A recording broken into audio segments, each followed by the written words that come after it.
আসসালামু আলাইকুম। নতুন একটি ভিডিওতে সবাইকে স্বাগতম। আমি আজকে একটা কিউট ফুলদানি পেইন্টিং করে দেখাবো আপনাদেরকে। তো এখানে আমি আমার গাছ থেকে বাগানবিলাস এনে ফুলটা রেখেছি। দেখুন কত সুন্দর লাগছে। আপনাদের কোনো ডেস্কে অথবা পড়ার টেবিলে যদি এই ছোট্ট সুন্দর ফুলদানিটা থাকে, আপনার টেবিলের সৌন্দর্য দ্বিগুণ বৃদ্ধি পাবে।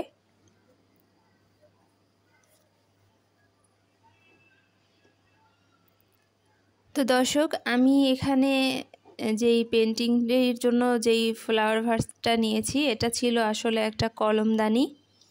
তো এই কলমদানিটাকেই আমি পেন্টিং করে এই ফুলদানির লুকটা দিয়েছি। ফ্লোরাল মোটিভে করেছি কাজটি। তো এটাই দেখতে পাচ্ছেন একটা কলমদানি। তো এটা আমি পেন্টিং করব।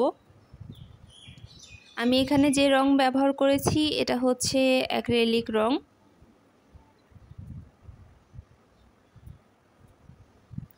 আমি আগে সম্পূর্ণ এই পেন হোল্ডারটা হচ্ছে আগে সবুজ কালার করে নিচ্ছি। তারপর একটু ডার্ক দেখানোর জন্য এখানে একটু ব্লু কালার ব্যবহার করেছি। এখন আমি লাইট গ্রিন কালার দিয়ে হচ্ছে এই ডালপালাগুলো এঁকে নিব, পাতা। এখানে আমি ব্যবহার করেছি মূলত সবুজ, লাইট সবুজ, ডিপ সবুজ এবং হচ্ছে ব্লু কালার, ইয়েলো কালারটাও ব্যবহার করেছি। আর এখানে ফুলের রঙে ব্যবহার করেছি সাদা এবং হচ্ছে গোলাপি কালার।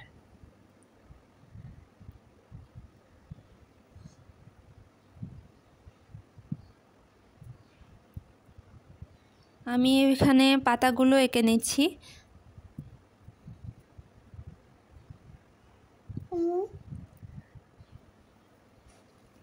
আমি এভাবে সম্পূর্ণ পাতা এঁকে তারপর হচ্ছে ফুল আঁকবো।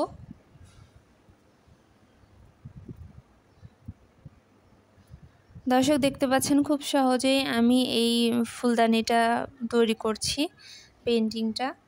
এখন আমি সাদা রঙটা দিব। এরপরে হচ্ছে এখানে হচ্ছে লতানো গোলাপের থিমে করেছি কাজটি মূলত। তো আমি এখানে সাদা রঙটা আগে দিয়ে নিচ্ছি, এরপর হচ্ছে গোলাপি রঙটা দিব। আর যেখানে আমি সাদা গোলাপ এঁকেছি সেখানে শুধু সাদা রঙটাই ব্যবহার করব। তো এভাবে এই ফ্লাওয়ার ভাজের চারপাশটা আমি এভাবে পেন্টিং করে নিব।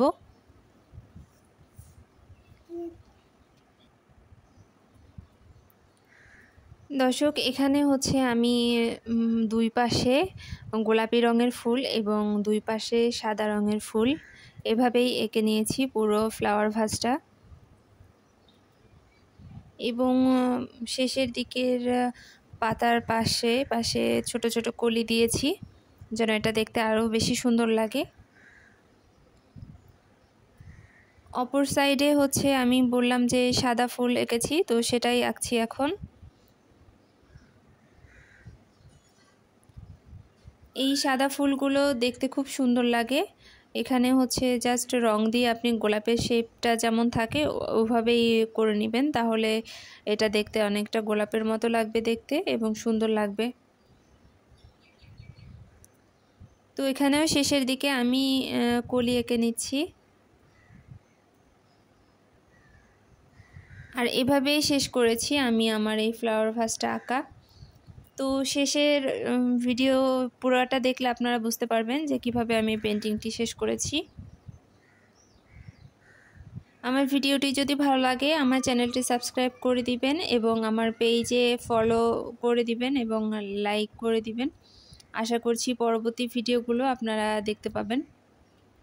ইনশাল্লাহ খুব দ্রুতই আবার নতুন কোনো ভিডিও নিয়ে আমি হাজির হব। সবাই ভালো থাকবেন। আমি এখানে বিদায় নিচ্ছি।